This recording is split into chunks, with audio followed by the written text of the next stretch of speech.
Hi guys, so I'm here today with a different type of video. So as pretty much all of you know, about, was it a year ago or 2 years? I think it was a year ago. In February 2014, I did a video on pornography was my addiction, which was just a video on, how I overcame sexual abuse, which then led on to pornography addiction, and how I overcame that through, basically becoming a born-again Christian. And oh, wow, with that video obviously got a huge response, as you guys know already. I don't want to repeat stuff I've said before, but as it's got a huge response. And then obviously after that I was in the Daily Mail and on Sky News and all of that. Wow, that's actually a lot of stuff. Thank God. Sometimes when you say something, you remind yourself that stuff has happened.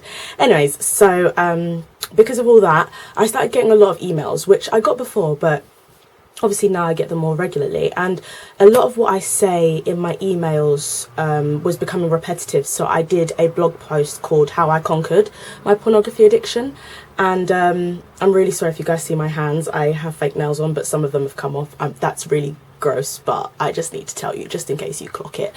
But yes, I did a blog post on it, and that got a great reception, but I just thought it would be really good to make a video version of it, just so that could probably reach more people, just because I have more subscribers on here. So yeah, I'm basically gonna follow what I wrote in the blog post. If you can see it here, I'm just gonna follow what I wrote in the blog post and just try and make it understandable for whoever needs this video, and I hope it does help people.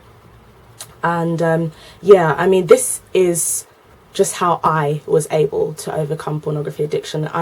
Everyone's different, so I don't know if this is going to work for every single person who battles pornography addiction, but these are just some steps that helped me, especially with being a born-again Christian. And yeah,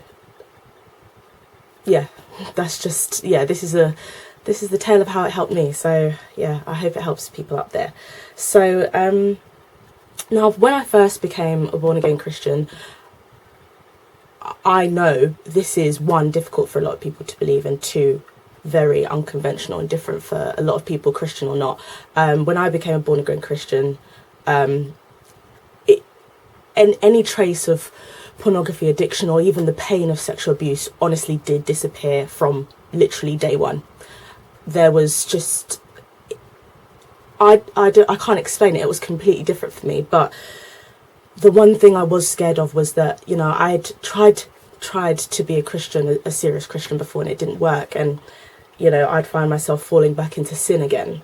And that's what I was really scared of this time. And I just remember, I think one of the first steps, I didn't realize it then, but I realize it now, that one of the first steps that helped me overcome this was actually just being honest and just praying about it.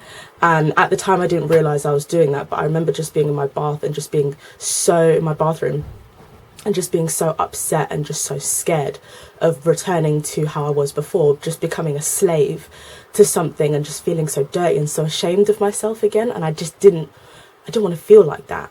And I just remember praying and just asking God to please, please, please don't let me fall back. Don't let me slip back into what I was before, into that same awful pattern of who I was before. And, now I realise that step is really important, not just for me, but for everyone facing this.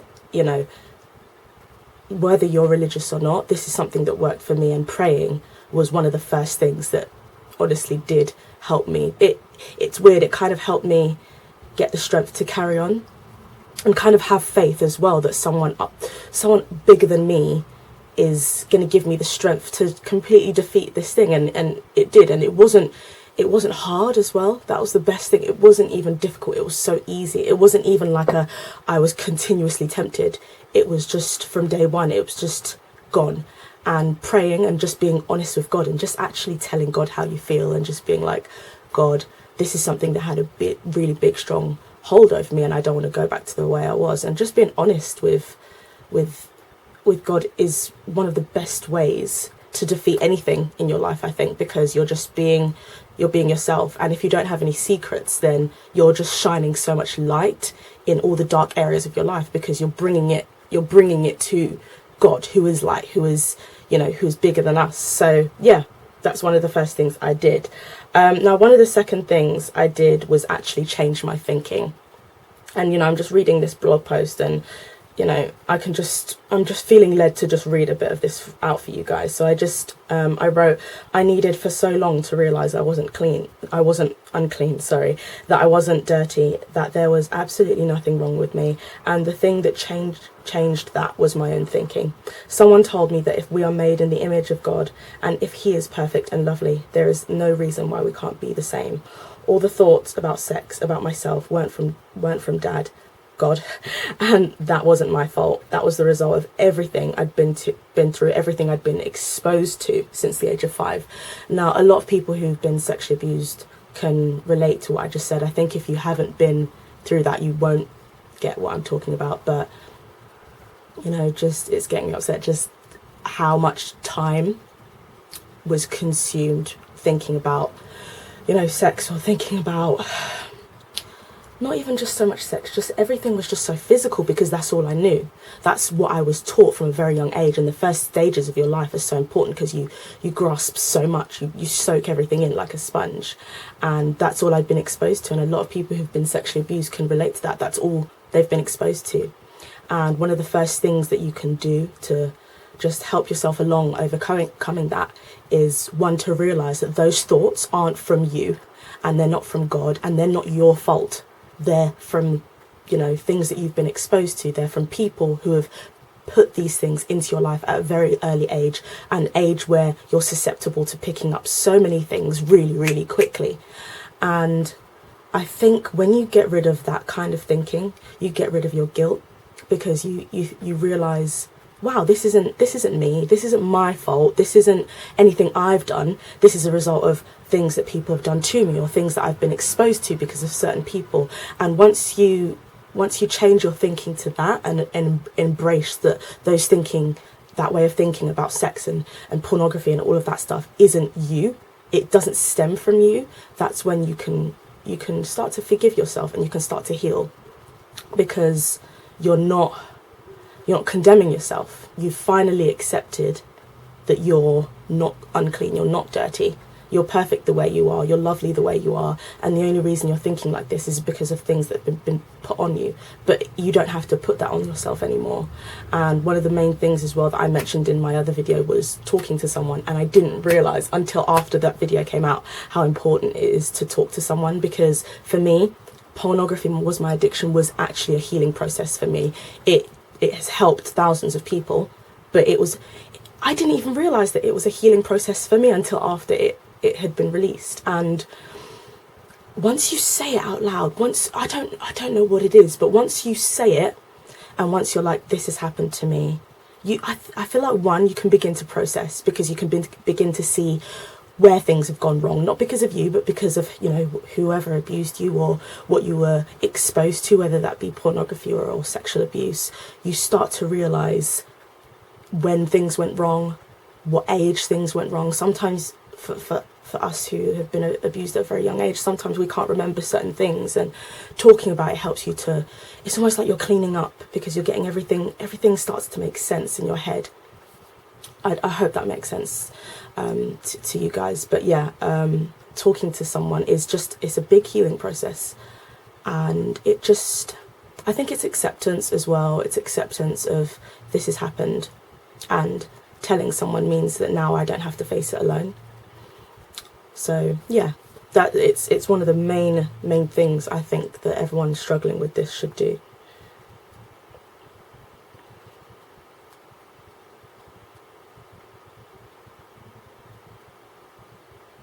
I'm just reading through this, trying to see which bits I should say. This is actually going to be a shorter video than I thought, which is good, because I want it to be concise and not boring and stuff.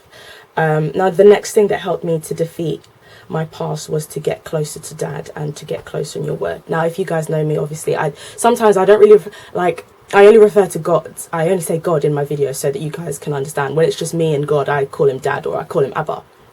Well, as you guys know, Abba Father. Now, for me as a Christian, I know people of all different faiths will be watching this, but as I say, this is my journey. And for people who, you know, want to embrace how I did it, I just getting closer to Dad. It wasn't like, oh, I want to defeat my addiction, so I need to get closer to Dad. It wasn't like that. As I got closer to Dad, I was able to get rid of anything that could have eventually tempted me to fall back into my addiction, if that makes sense. So, you know, for me, getting closer to God means really you want to spend every day with this person. I mean, at the end of the day, he's a personality, he has a spirit.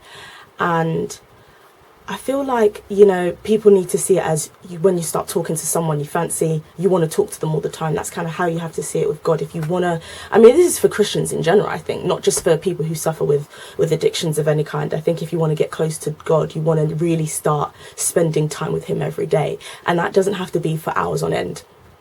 It can literally be for 5 minutes. It can literally be listening to a gospel song and just feeling blessed. It can be watching a biblical movie. It doesn't have to be, you know, sitting for hours just like poring over verses of the scripture. It doesn't have to be like that.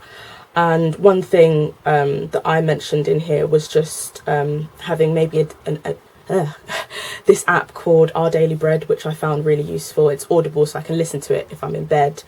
And one last step, which I think is actually very, very crucial to a lot of people who are suffering with this. You know, I don't think it's something that suits many, but I think it's something that definitely helps. I think if you really want to be serious, and this is something as well for people who aren't Christians either, if you really want to be serious in tackling this, you have to be really strict into what you let into your heart, what you let into your mind, because the mind and the heart is a battlefield. And so that means you have to be strict about what music you listen to, what books you read, you know, sometimes as well what you see on social media, who you follow on social media, what you see on Facebook, what websites you go on, who you watch on YouTube, shows you watch, TV shows, things like that. You need to be strict. I mean, if there's a huge element of sex in it, if there's sexual violence all the time in it, you know, those type of things, even if it's not particularly wrong, it's something that because of your past, it can trigger certain things in you.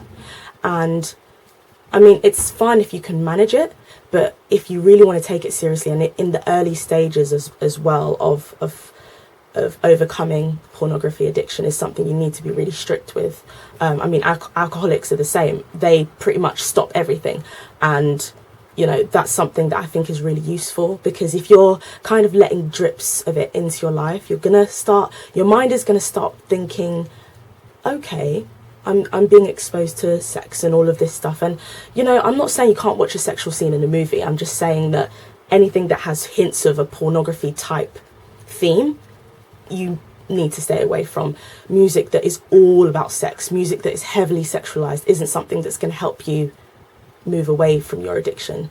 I think you need to look at all these things like this. If it's not helping me move away from my addiction, is it helping me move towards going back to my addiction? And if it is, you should probably cut it out. And I think that's the best way of using that kind of test, if you will, because obviously different people have different triggers, and, you know, it's different for everyone. So I think just look at it like that. Is this helping? Is this pushing me towards pornography addiction again? And if it is, you need to cut it out. But I hope that this video has helped. As I said, I do have a blog post on it, especially for Christians who kind of want to know some Bible verses and stuff that can help them. I've got some on my blog. I don't think you can see that very well, but yeah, I've got some on my blog. I'll link the URL below, but I really wanted to do a video that talked about how I overcame pornography addiction. But as I say, for everyone watching this, the first step is speaking to someone, whether that be a counsellor or a family member or Childline. I'll put Childline and NSPCC's links, and I think they have a number as well. I'll put that in the description box as well. But just talking and just opening your mouth and just talking about this really difficult issue, but to someone that you trust, is going to be one of the first stages of your healing. And you don't realize how important the healing is until it's done, which is really weird, because you kind of think I can handle it on my own. And it's not until you've spoken to someone and you just feel this you feel like it can't hurt you anymore. Like your past doesn't hurt. It doesn't hurt in your heart. It doesn't make you feel ashamed or painful. Then that's when you realize healing is really important, and just healing those wounds of the past. But yeah, I hope this video has helped.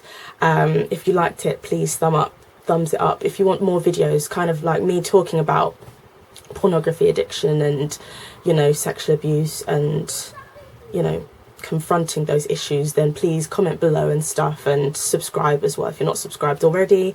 And yeah, all my links to my blog and everything else is in the description box. But yeah, I hope you enjoyed the video, guys. Bye.